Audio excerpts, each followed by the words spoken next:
pensions minister went on record recently as saying that he can't wait to get stuck into his new pensions bill. A new pensions bill, more political meddling in the pension sector.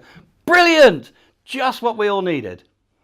We have to be really careful and we have to actually look behind the curtain here, because whilst auto enrolment is a success and pension membership has increased, it hides the fact that actually in the non-auto enrolled sector, self-employed or people for whoever reason don't qualify to be part of auto enrolment, pension savings has collapsed completely. And when I say collapsed, I mean by 75% over the last 15 or 20 years.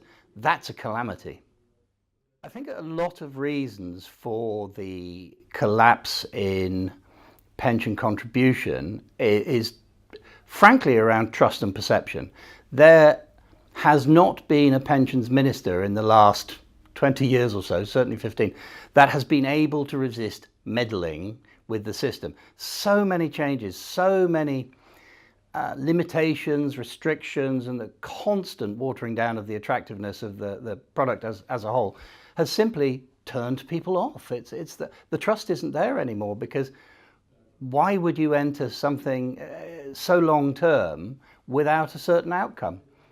I've banged on about the topic of relevance till I'm blue in the face, and I understand exactly what that means.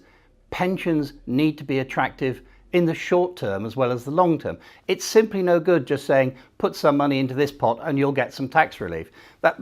It's nice, but it's not a prime motivator. There needs to be more to it than that. And we have put to the Treasury our own ideas around this, one of which is absolutely critical.